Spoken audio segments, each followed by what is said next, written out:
Howdy, folks. Welcome back or welcome aboard.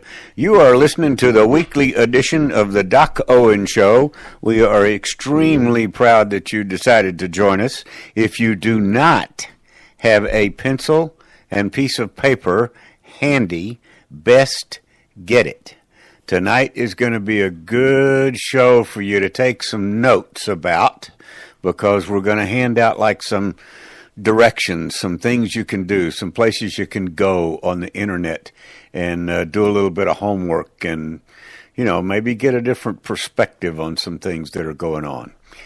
So, you know, I think that's important. Nothing fancy, just, you know, a little back of an envelope or something like that. Just make sure you can scratch something down. Or their dinner napkin. Yeah. Mm-hmm. Yeah, wherever you happen to be. So, this is Richard Doc Owen. I am joined in the Hilltop Studios by...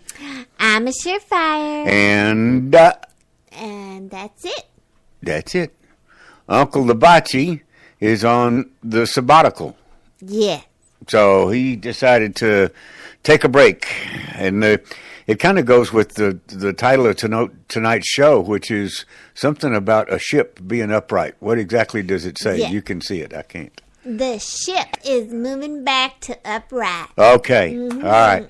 I have been saying since the 1960s that the world was upside down, mm-hmm. and it had only continued to get worse. Mm-hmm.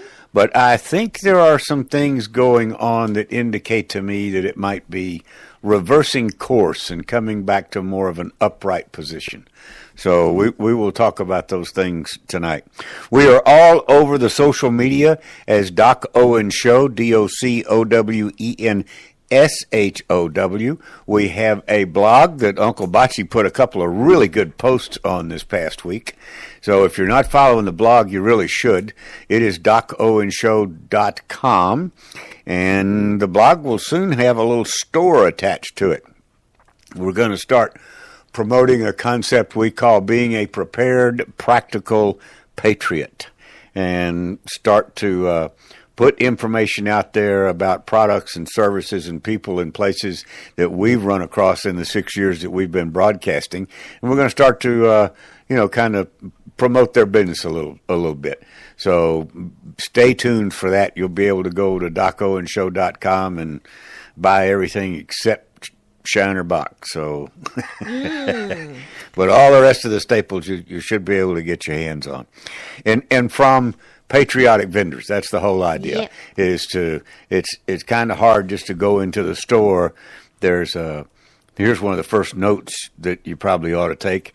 There's a website or an app called Second Vote, and Second Vote lists or gives rankings to stores, chains, retailers at websites, et cetera, in terms of their patriotism, in terms of their support of Christian constitutional values. And that's why it's called Second Vote. So you can vote with your pocketbook. And it literally, I think it is 2NDVOTE.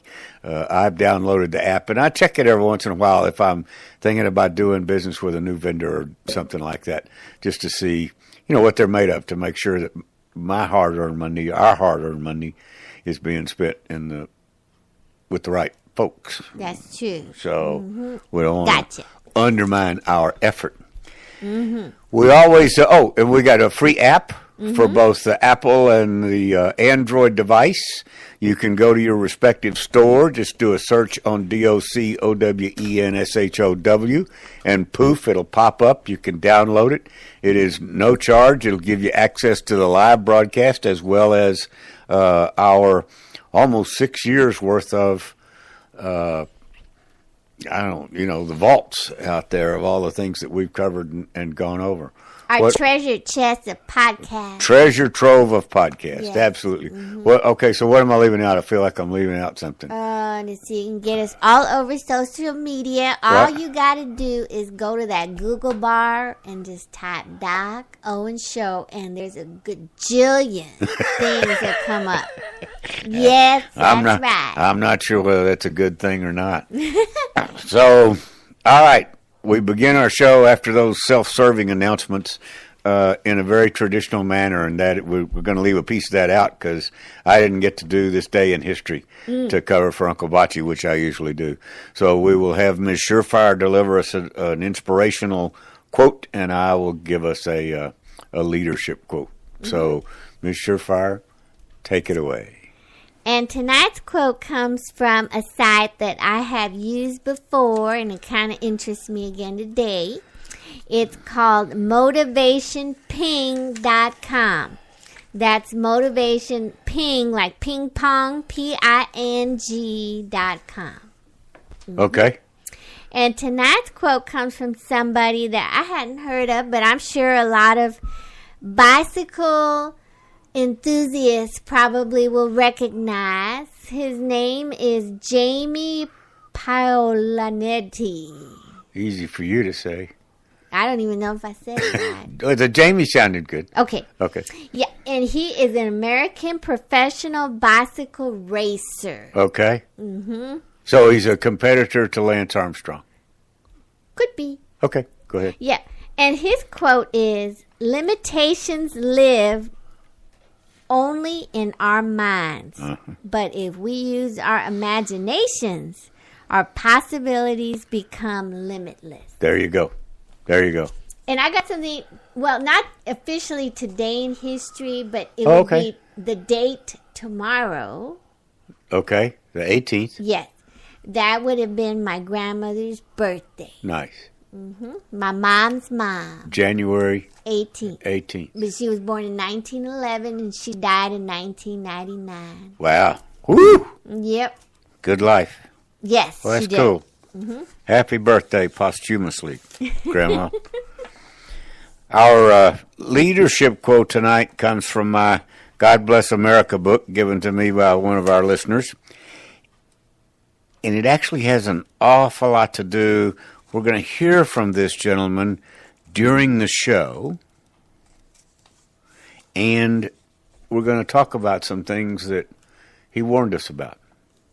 And it's from Dwight David Eisenhower, former President of the United States, General Dwight David Eisenhower. He said, "There must be justice sensed and shared by all peoples. For without justice, the world can know only a tense and unstable truce." That's a good one. That's a really good one. It's, So yeah, without justice for everybody, then we're just treading water. Right. No stability. No stability. Whatever it is just temporary. Right. And that's kind of the gist of tonight's show. So thank you, Mr. Eisenhower. Yep. Well, we get to dive right into it, don't we? That's right. Because we don't have, our Historian. is not on site. So one of the most recent things I came across the computer screen just before airtime, and I want this out there for all, because if you read studies that are being put out, the young people of this country, our target audience, are very enamored with socialism. I'll put it that way. I think at one time, at about their age, I was too. But it didn't last long, because you got to think logically about it. But socialism is a real, I don't know. I mean, it's a very, very tempting concept to think about the fact that, well, if the government will take care of me, then I won't have to do much, and everybody else will be in the same boat, and the government will take care of all of us, and that'll kind of level the playing field, right? Even when the government shut down? Even when the government shut down. Wow. So, the new president of Venezuela, a fellow by the name of Maduro, has announced that this is socialism on steroids in Venezuela. And if you're not aware, it's been going through very serious riots and upheaval, and there's all kinds of stuff going on in Venezuela. But Maduro has announced that he has raised the minimum wage in Venezuela. The entire country, think about this, folks. The entire country now has a minimum wage being provided by the government. Goodness. $6 a month. Goodness. And it also goes on to say it's a 300% increase to the nation's minimum monthly salary. It'll also be eaten up by the hyperinflation that's going on in approximately 3 days, is what they're saying. And that's enough money to buy 3 chickens in Venezuela. Goodness. All right.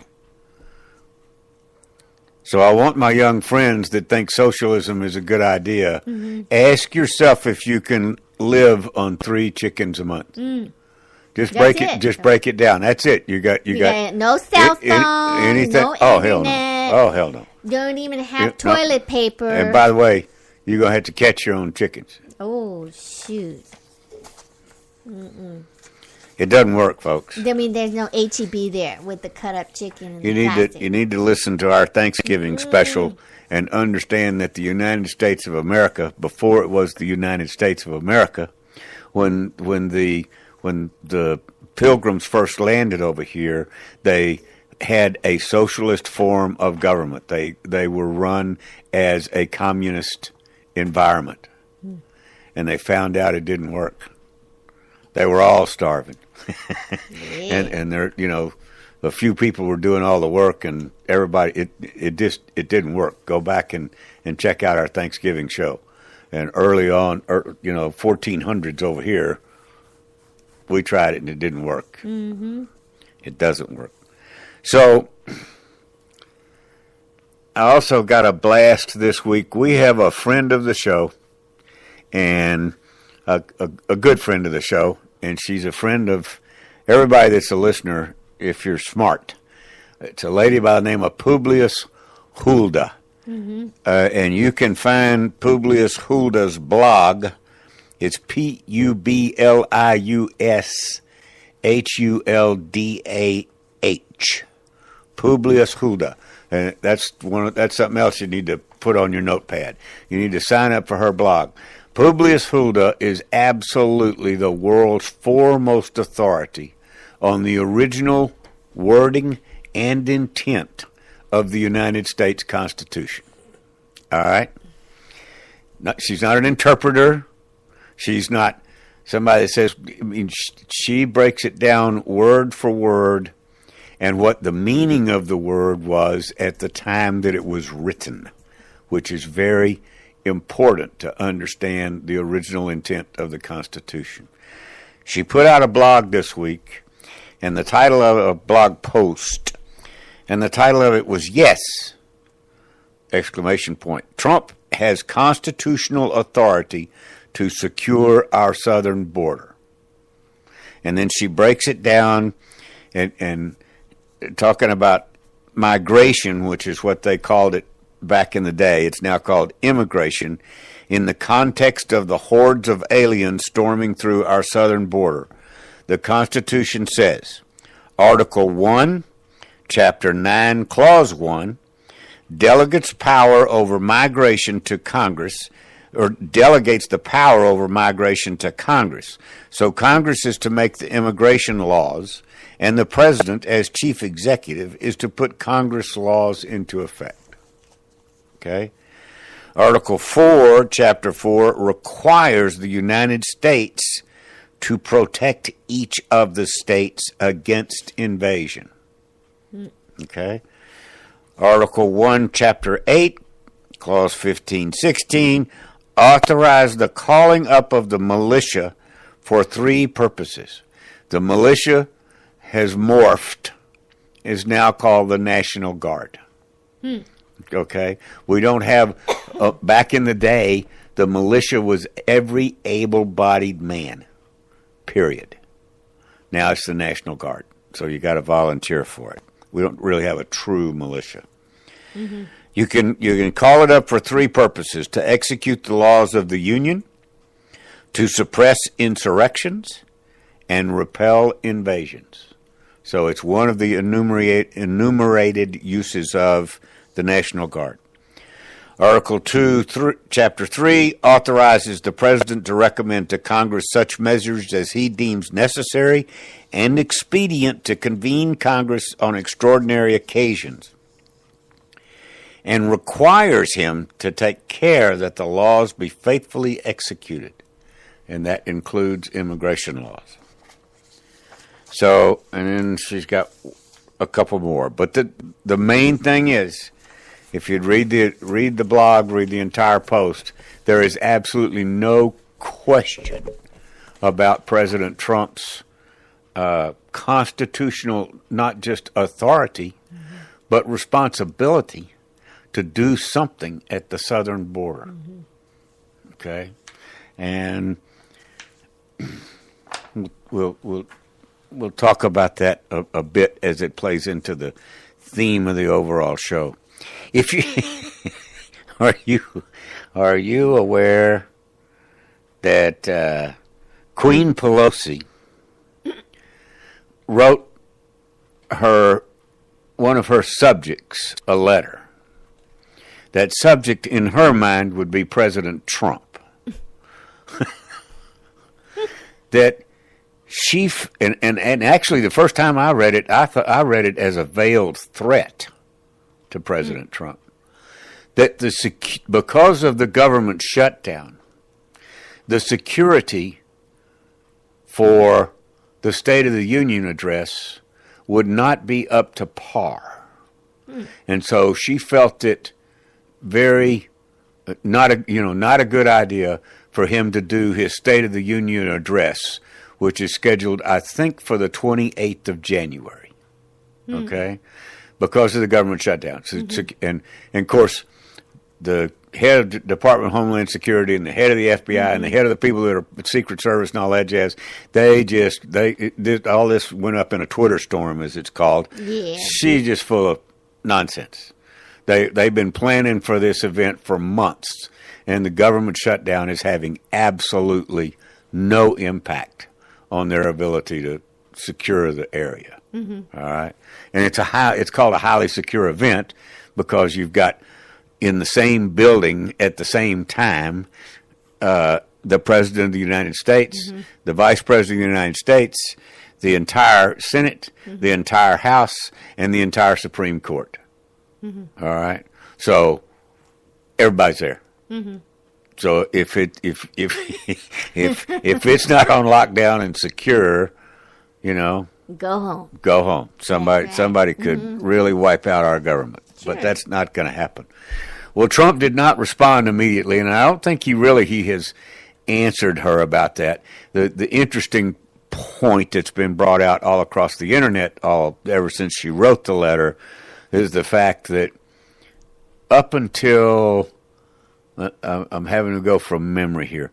Up until I think it was Woodrow Wilson, the State of the Union was always delivered to Congress in writing. And then Wilson was the first to do it in person. And then, of course, since the advent of technology, it's become a huge show, right? As if everything up there wasn't. But there's nothing in the Constitution, or anywhere else for that matter, that says how the president must deliver the State of the Union. It's got to be done, supposedly, in January. And Pelosi wanted him to postpone it due to the government shutdown, right? What she really didn't want to do is give him an hour's worth of free time to bash the Democrats over the border thing. Sure. She cares only about herself. You got it. So, but he's not required. I mean, he could broadcast his State of the Union address from the Texas border if he wants to. There's nothing that says he has to go over there. Right? So it's raised quite a bit of tongue-in-cheek. It's raised quite a bit of humor along, but just because of the audacity and the stupidity expressed by saying, it was due to the government shutdown. I mean, give me a break. Yeah. Speaking of the shutdown, if you're not aware of these numbers, here are the numbers. 800,000 federal employees are either furloughed or working without a paycheck until further notice. It's the longest in government history. That 800,000 is out of a total of 2.7 million. As some of you know that have been listening to the show, I've been following this phenomenon called Q. That's all it's called. It's the Q phenomenon. And Q is a character, or a group of characters, we don't know, that is apparently quite a few steps ahead of Washington, or what's going to happen. Q is leading a popular insurrection to fight the New World Order. And so they have a very interesting take and and I say they because it's called the Q and the Anons. If you go do a Google box search like Amma said, type in QANON, QAnon, you're going to get just inundated with all this information. So it's Q is the only one that really has a handle, as we used to call it in CB radio, and everybody else that's playing the game, or adding to the theory, or trying to figure out what all what everything means, because it's all coded. It's in a real. There's a timeline. There's all sorts of stuff that's out there, but it takes you really got to get into it and learn how to interpret what the coded postings are. And the postings are in an area called the dark net, which you cannot get to with your standard browser.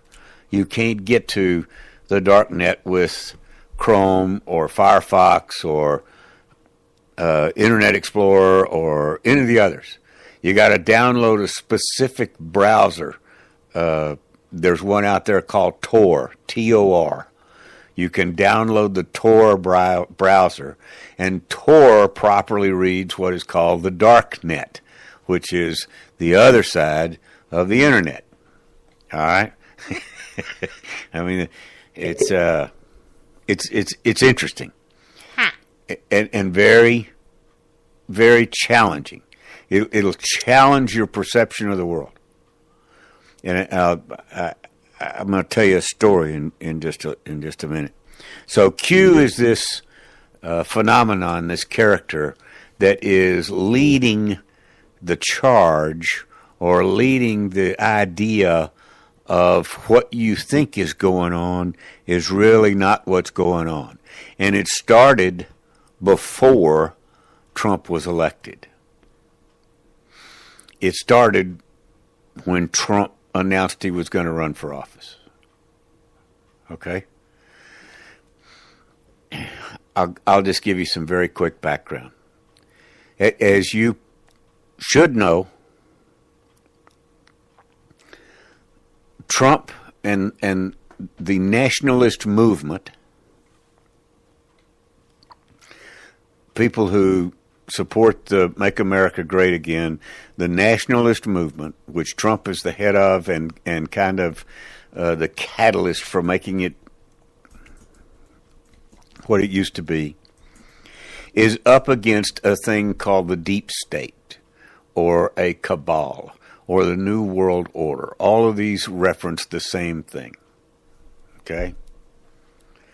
And in just a second, we're going to play a 15-minute clip, which was the farewell address of Dwight David Eisenhower when he turned the reins of the presidency over to John F. Kennedy.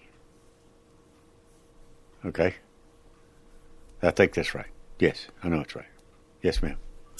So we have our number one favorite listener checking in with us. Okay. Live. Chief Quackamock? Yes. And he's got two things to share that were really good points. Okay. So far that we've talked about All right. on the show. All right. One is referencing where Trump could do his State of the Union address. Yeah. And he said Downtown El Paso probably is what he would vote for. Maybe because he said he could do it as a podcast from anywhere. Yes, that's a fact. He said that. Then he also said that he heard that furlough employees who are furloughed for 28 days could be terminated. I like it. So that's one. That's going to play into something I was going to bring up in a minute.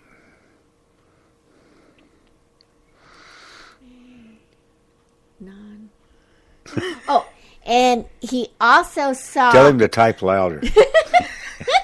He also saw an article about Vice President Pence showing a Florida police officer... Yeah, that had on a Q patch. Yeah. Yeah. And a non-patch. Yeah. Mm-hmm. Yeah, a QAnon patch. Yes. Right. Mm-hmm. He got demoted for wearing it by the police department. Yeah.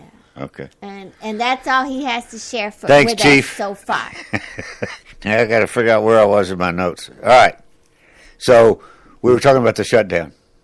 Where well, you were getting a preface for the Eisenhower. For Eisenhower. Mm-hmm. Okay. Yes. So this is a clip from late 1959, early 1960, or six. Yeah. And I want you to listen to it very closely, and we'll try to. Then we'll pick it up from there. So sit back. It's kind of scratchy because it's a 1960 recording, but it's the best we could do. This is President Dwight David Eisenhower saying farewell to the nation, and here's what he had to say. Take it. Good evening, my fellow Americans. First, I should like to express my gratitude to the radio and television networks for the opportunities they have given me over the years to bring reports and messages to our nation. My special thanks go to them for the opportunity of addressing you this evening.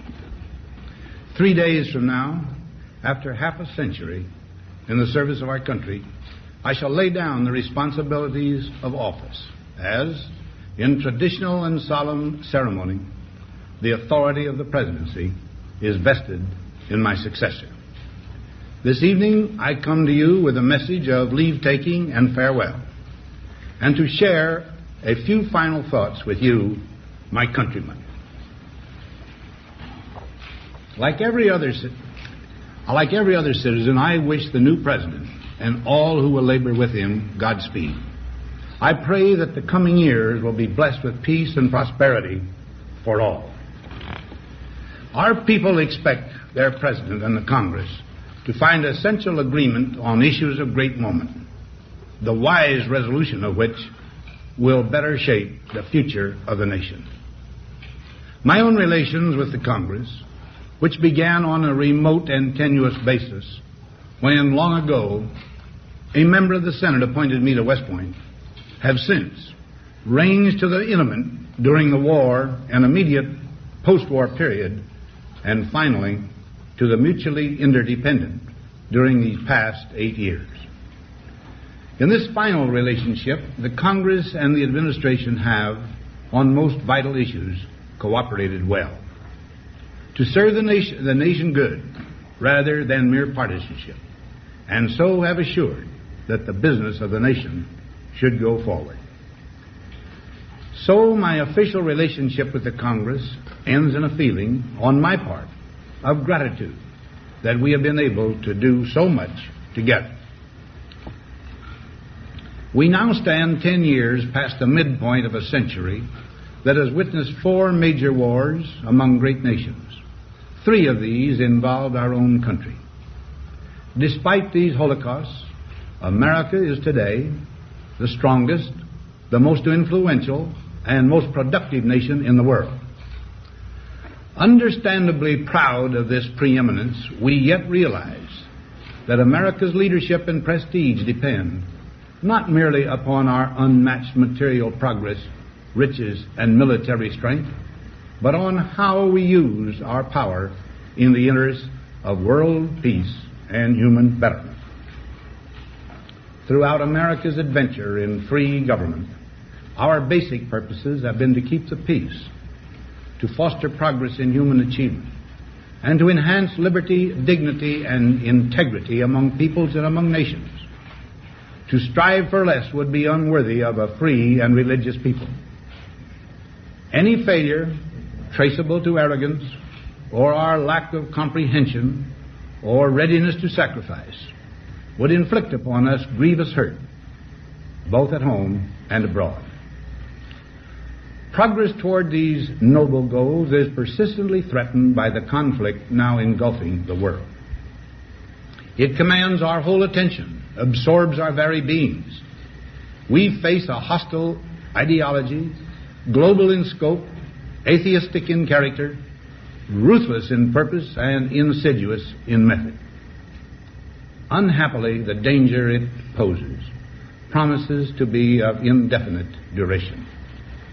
To meet it successfully, there is call for not so much the emotional and transitory sacrifices of crisis, but rather those which enable us to carry forward steadily, surely, and without complaint, the burdens of a prolonged and complex struggle with liberty, the stake.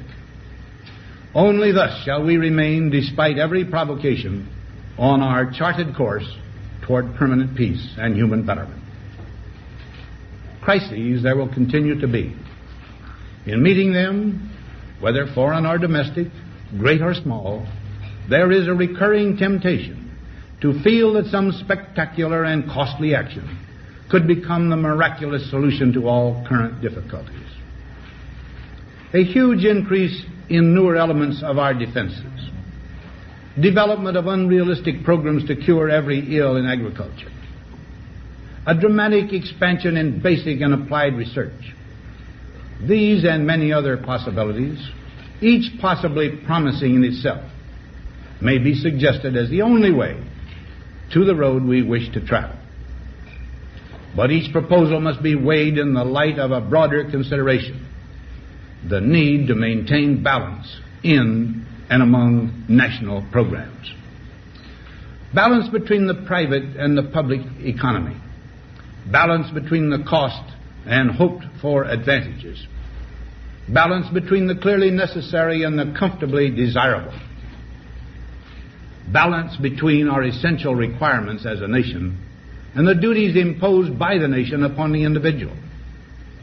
Balance between actions of the moment and the national welfare of the future. Good judgment seeks balance in progress. Lack of it eventually finds imbalance and frustration. The record of many decades stands as proof that our people and their government have, in the main, understood these truths and have responded to them well in the face of threat and stress. But threats, new in kind or degree, constantly arise. Of these I mention two only. A vital element in keeping the peace is our military establishment. Our arms must be mighty, ready for instant action, so that no potential aggressor may be tempted to risk his own destruction. Our military organization today bears little relation to that known of any of my predecessors in peacetime, or indeed by the fighting men of World War II or Korea. Until the latest of our world conflicts, the United States had no armaments industry. American makers of plowshares could, with time and as required, make swords as well. But we can no longer risk emergency improvisation of national defense. We have been compelled to create a permanent armaments industry of vast proportions. Added to this, 3.5 million men and women are directly engaged in the defense establishment. We annually spend on military security alone more than the net income of all United States corporations. Now, this conjunction of an immense military establishment and a large arms industry is new in the American experience. The total influence, economic, political, even spiritual, is felt in every city, every state house, every office of the federal government. We recognize the imperative need for this development, yet we must not fail to comprehend its grave implications. Our toil, resources, and livelihood are all involved. So is the very structure of our society. In the councils of government, we must guard against the acquisition of unwarranted influence, whether sought or unsought, by the military-industrial complex. The potential for the disastrous rise of misplaced power exists and will persist. We must never let the weight of this combination endanger our liberties or democratic processes. We should take nothing for granted. Only an alert and knowledgeable citizenry can compel the proper meshing of the huge industrial and military machinery of defense with our peaceful methods and goals, so that security and liberty may prosper together. Akin to and largely responsible for the sweeping changes in our industrial military posture has been the technological revolution during recent decades. In this revolution, research has become central. It also becomes more formalized, complex, and costly. A steadily increasing share is conducted for, by, or at the direction of the federal government. Today, the solitary inventor, tinkering in his shop, has been overshadowed by task forces of scientists in laboratories and testing fields. In the same fashion, the free university, historically the fountainhead of free ideas and scientific discovery, has experienced a revolution in the conduct of research. Partly because of the huge costs involved, a government contract becomes virtually a substitute for intellectual curiosity. For every old blackboard, there are now hundreds of new electronic computers. The prospect of domination of the nation's scholars by federal employment, project allocations, and the power of money is ever present and is gravely to be regarded. Yet in holding scientific research and discovery in respect, as we should, we must also be alert to the equal and opposite danger that public policy could itself become the captive of a scientific, technological elite. It is the task of statesmanship to mold, to balance, and to integrate these and other forces, new and old, within the principles of our democratic system, ever aiming toward the supreme goals of our free society. Another factor in maintaining balance involves the element of time. As we peer into society's future, we, you and I, and our government must avoid the impulse to live only for today, plundering for our own ease and convenience the precious resources of tomorrow. We cannot mortgage the material assets of our grandchildren without risking the loss also of their political and spiritual heritage. We want democracy to survive for all generations to come, not to become the insolvent phantom of tomorrow. During the long lane of the history yet to be written, America knows that this world of ours, ever growing smaller, must avoid becoming a community of dreadful fear and hate, and be instead a proud confederation of mutual trust and respect. Such a confederation must be one of equals. The weakest must come to the conference table with the same confidence as do we, protected as we are by our moral, economic, and military strength. That table, though scarred by many past frustrations, cannot be abandoned for for the certainty agony of disarmament, of the battlefield. Disarmament with mutual honor and confidence is a continuing imperative. Together we must learn how to compose differences, not with arms, but with intellect and decent purpose. Because this need is so sharp and apparent, I confess that I lay down my official responsibilities in this field with a definite sense of disappointment. As one who has witnessed the horror and the lingering sadness of war, as one who knows that another war could utterly destroy this civilization which has been so slowly and painfully built over thousands of years, I wish I could say tonight that a lasting peace is in sight. Happily, I can say that war has been avoided. Steady progress toward our ultimate goal has been made, but so much remains to be done. As a private citizen, I shall never cease to do what little I can to help the world advance along that road. So in this, my last good night to you as your president, I thank you for the many opportunities you have given me for public service in war and in peace. I trust in that service, you find some things worthy. As for the rest of it, I know you will find ways to improve performance in the future. You and I, my fellow citizens, need to be strong in our faith that all nations under God will reach the goal of peace with justice. May we be ever unswerving in devotion to principle, confident but humble with power, diligent in pursuit of the nation's great goals. To all the peoples of the world, I once more give expression to America's prayerful and continuing aspiration. We pray that peoples of all faiths, all races, all nations may have their great human needs satisfied, that those now denied opportunity shall come to enjoy it to the full, that all who yearn for freedom may experience its spiritual blessings.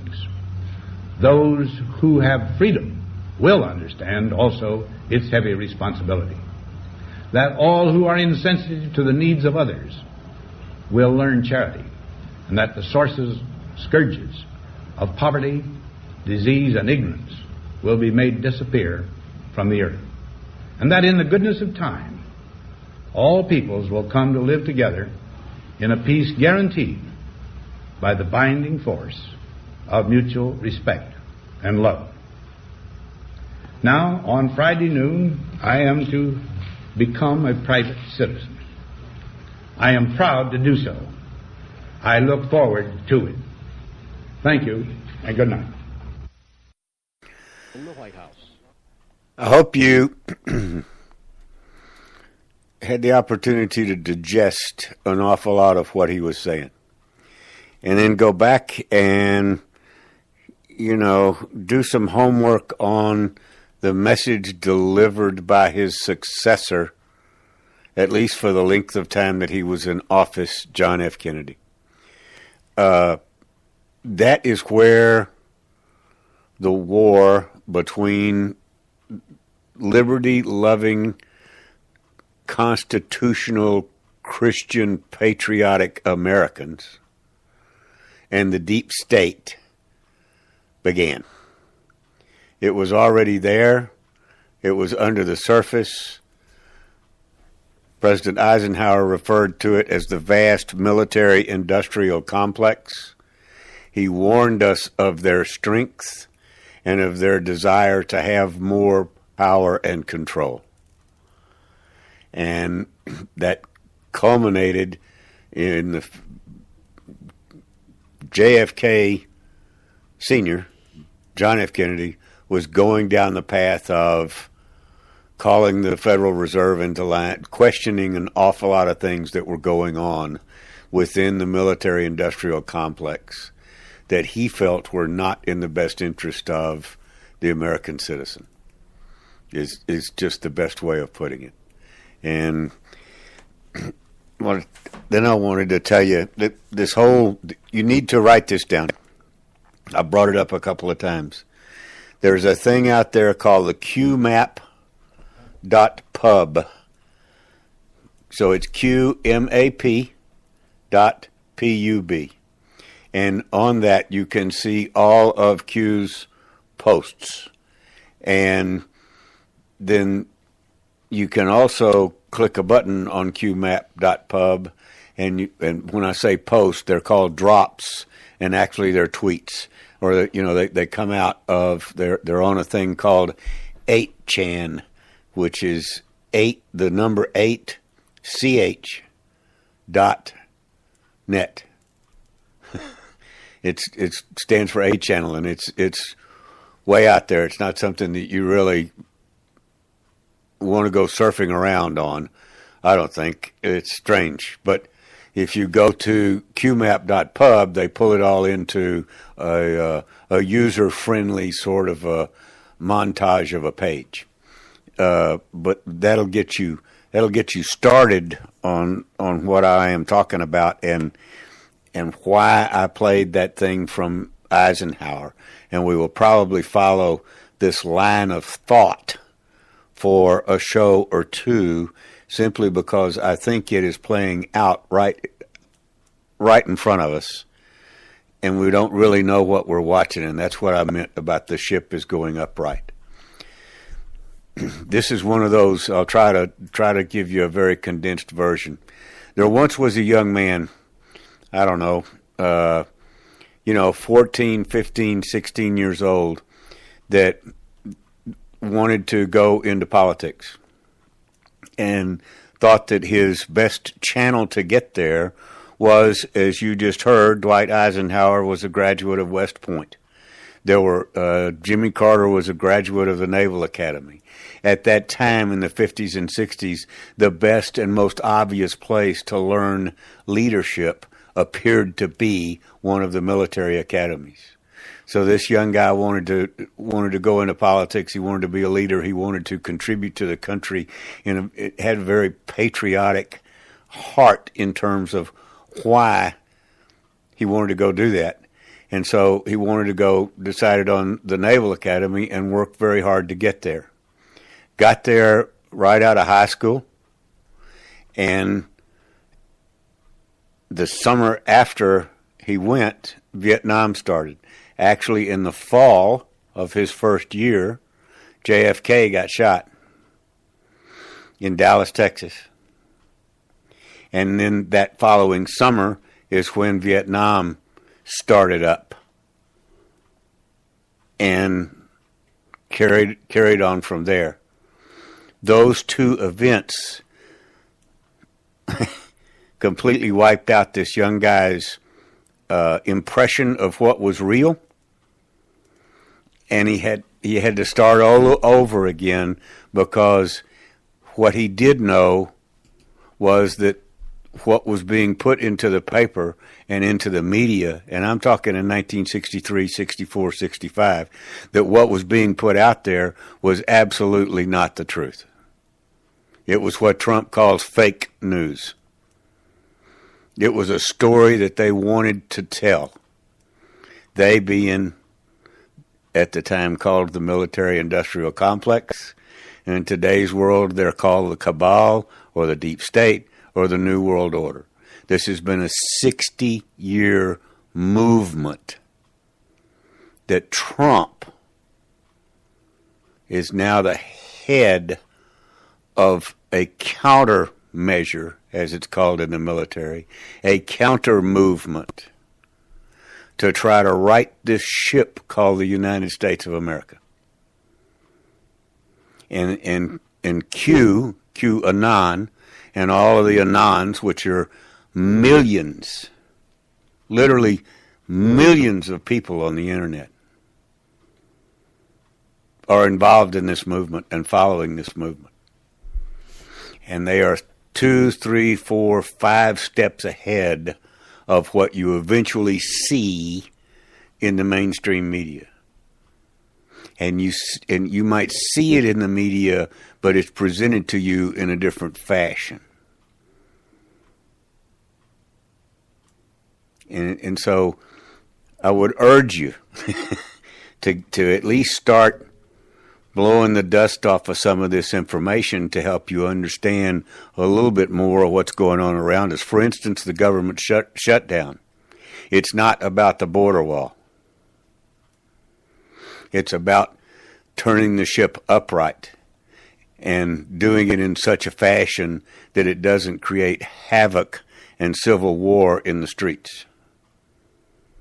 If the government is shut down, then the countermeasure people can do other things. Recall, if you paid any attention whatsoever to the Kavanaugh confirmation hearings, besides all the theater crap about the drinking and carousing and whatever else that 18-year-olds do, just that nonsense. There was an exchange between Senator Lindsey Graham and now Justice Kavanaugh about military tribunals. There was an exchange where Lindsey Graham led Kavanaugh through a Q&A period of the legitimacy of the constitutional legitimacy of military justice and military tribunals. And you need to go search the net. It's everything's out there. The delightful thing about, and we've all known for years that the NSA, the National Security Agency, has been capturing everything we do off of our computers and our telephones and everything else. Every other electronic device that Eisenhower couldn't even dream of, but was already suspicious of. Just what he knew about it so far has gone to the extent that they now trap everything, which was always amusing to me when they couldn't find Hillary's email. Shit, NSA had them for the entire time. They've got everything, right?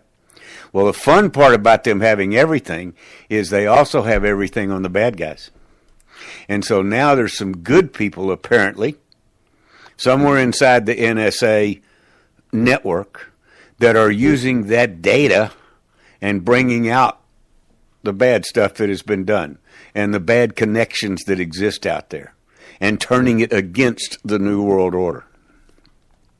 There's an awful lot of logic, information, and it's very, as Amma said during a conversation earlier, it's very plausible.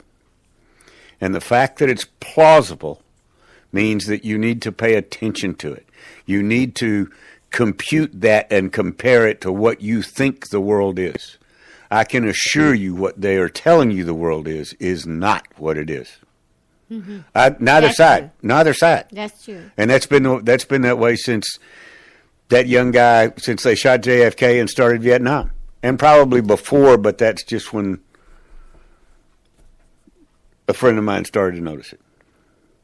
So go to qmap.pub, get a view of QAnon, learn what it is about. Start watching there's a lot of YouTube out there. There's there's just tons of information to absorb. And I think it will be really worth your time and give you a different perspective on what's going on, including the shutdown. We will continue the conversation down the Q path next week, so you'll be far better prepared and a little more cognizant of alternative information, and that's important. It's all part of growing up.